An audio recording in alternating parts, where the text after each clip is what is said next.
Hi everyone, Tasha here and welcome back to my channel. Today we're creating an Easter slimline card using items from Kat Scrappiness. For this project, I'll be using the Stitched Peekaboo Hearts Slimline die. This one is so fun because these little hearts pop open and it's really easy to cut these out.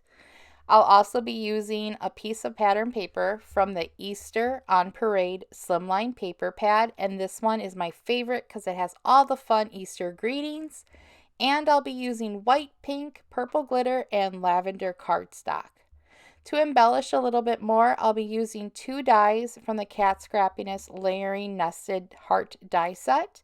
I'll be using two of the smaller ones to decorate the front hearts. And then I'll be using the Hippity Hoppity Bunnies Sentiment Stamp Set and the Hippity Hoppity Bunnies Clear Stamp Set. And these bunnies are adorable. There's 6 of them to choose from, and they also include little flowers to embellish your projects.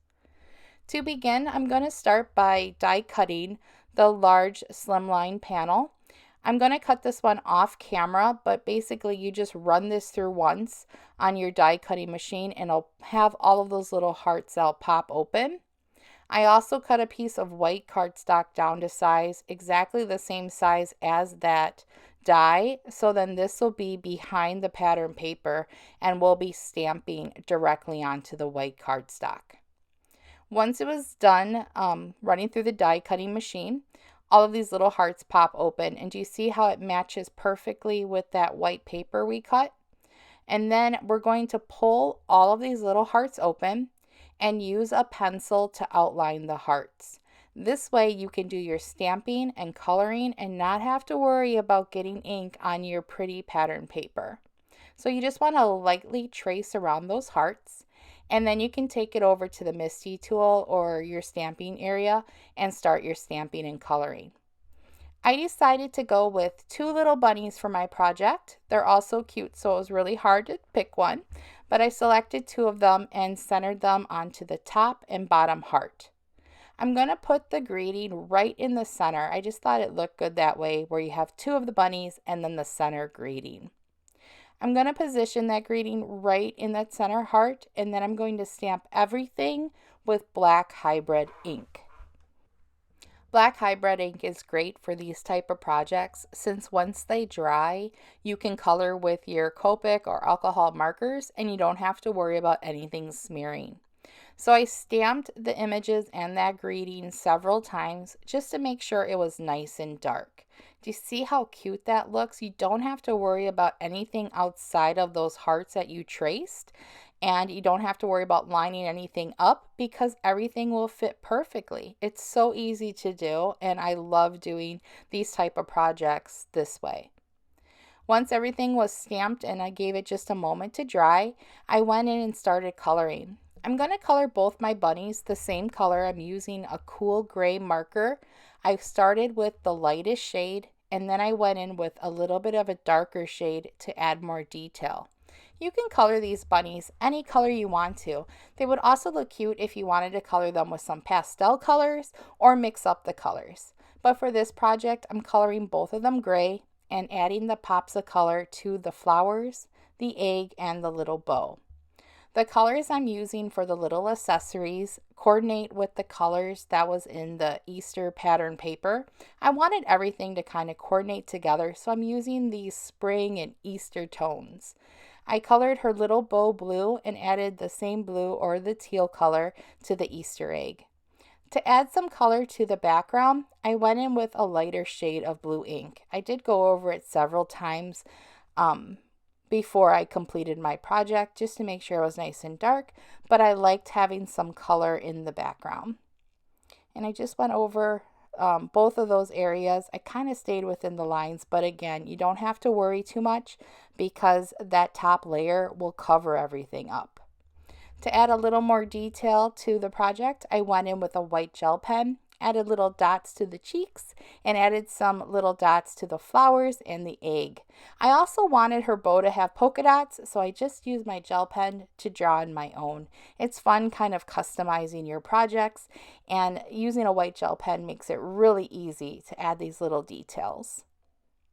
Since the center has the stamped greeting and I didn't want to use ink to color over it, I went in with Distress Oxide ink in a similar shade of blue and just kind of ink blended around that greeting. And you see how easy it is? Again, we don't have to worry about staying within that heart because that top layer is going to cover everything up. And you see it just adds a little bit of color. I just love these interactive cards and things that have little things that pop open. I think they're so fun to make and they're fun to receive. And do you see how easy that is? They'll just close and they can pop open each one and they have a different image and then that center greeting. Now that everything is all colored, it's time to assemble the card, and this couldn't be any easier. I'm just using some glue runner and I'm going around that panel. I'm going around each edge and then just a little bit in the areas above and below the heart openings. Since that white card was cut to the exact same size as this center panel, it assembles really quick and easy. You just have to line it up and then press everything down. And look how cute these are when they pop open. Aren't they fun? So then you can just kind of press them back in. They won't go in all the way, but they'll go in most of the way. So then this way they still can be shipped or gifted to someone and they can pop each one open. Next, I'm going to attach that center card to some pink metallic paper. I love these soft pastel colors. And again, all these colors coordinate with the words on that front pattern paper. Next, I'm going to use the same glue runner to attach it to some purple glitter cardstock. I like to have some glitter or something shiny in my project, and this purple shade is so pretty. I just love all the glitter when it sparkles when you have cards and projects. And then the bottom layer is just a light purple or a lavender shade that I thought went with those purple words on the front. And then I cut a simple card base out of a standard piece of cardstock. I just folded the cardstock in half and then trimmed it down to size. And then everything kind of just fits together. To decorate the front a little bit more, I'm going to use those nesting dies, and I cut out paper from the scraps of the paper that I used for the layers. So I'm going to have a pink heart, 2 purple hearts, and then I'm using some smaller hearts to go on top of it. So you have lots of the color brought in on the top of the card that we used in the layers. So I'm just going to position them right on those little hearts. So when you open them up, they fit perfectly and they don't do anything to interfere with the heart opening and closing. They're small enough that you can still fold them over. So I'm doing purple, pink, purple. And then in the center, I'm going to do the opposite color. So then on the purple heart, I'll add the pink little heart. And then the center one, I'm adding a sparkly purple heart. And then the bottom, I'll add the pink heart. And I just like the way that this one looks. We have all those pretty pastel colors again.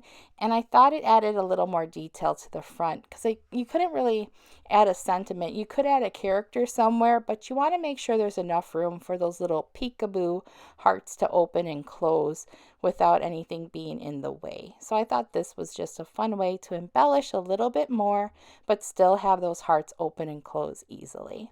And so this is my project. I hope you guys enjoyed it and will give it a try. Be sure to check out Kat Scrappiness. They have so many fun Easter items and fun projects for year-round crafting or fun craft supplies. So be sure to check them out and I'll talk to you soon. Bye-bye.